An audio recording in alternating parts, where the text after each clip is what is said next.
Lecture चालू करो बे। आलोक शर्मा जी, संजय निरुपम कह रहे हैं कि उन्हें इस्तीफा देना चाहिए। अच्छा, जेल गए हैं, उन्हें मुख्यमंत्री पद से यूं नहीं चिपके रहना चाहिए। आपको भी लगता है ऐसा? चलिए शुरू करते हैं। देखिए अंजना जी, आम आदमी पार्टी की तमाम कमियां निकालना, आम आदमी पार्टी पे सवाल खड़ा करना, मैं सबसे अग्रणी पंक्ति में रहा कांग्रेस की तरफ से, मैक्सिमम आपके चैनल्स पर भी सवाल उठाए।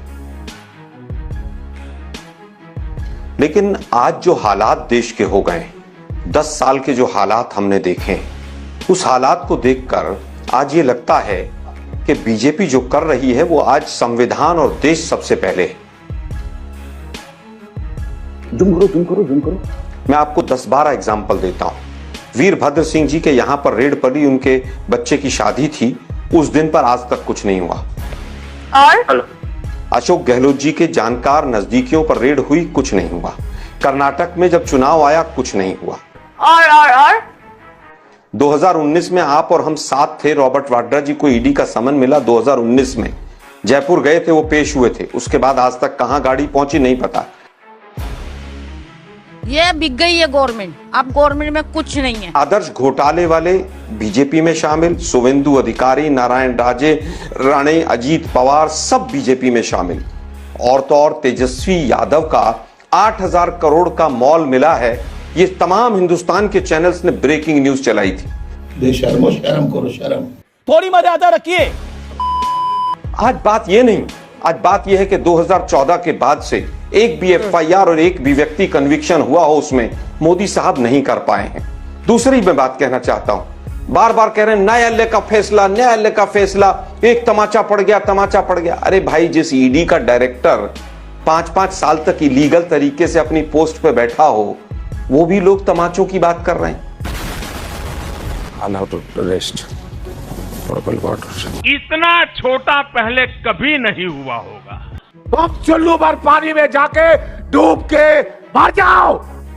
जिस तरह से उसके ऊपर तमाम आरोप लगे, पूरे देश ने, मीडिया में तमाम आरोप सामने दिखे, और अगर न्यायालय की ही बात माननी है तो 2G में सबसे पहले बीजेपी को माफी मांगनी चाहिए। 2G के आरोप सबसे ज्यादा आपने लगाए, 2 से 2.5 महीने संसद नहीं चलने दी। क्या हुआ उसके बाद? आपकी सरकार आ गई, आपने सबको बरी कर दिया।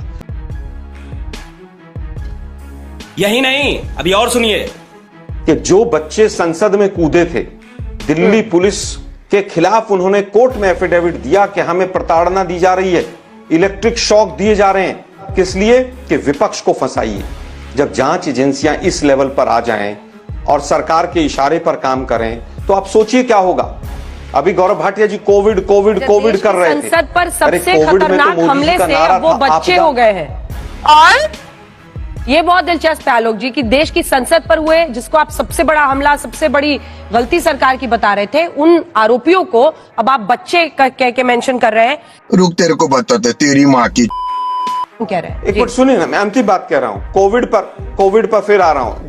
जिन्होंने इलेक्ट्रिक शॉक लगाए उनसे सवाल नहीं पूछेंगे आप, लेकिन वापस आता हूं मैं। कोविड की बात हो रही है। कोविड में नकली वेंटिलेटर बिके गुजरात में, रेमडेसिविर। अरे भाई, अभी जब तक वो कन्विक्ट नहीं हो जाएंगे बच्चे ही उम्र के हिसाब से, मेरे हिसाब से तो वो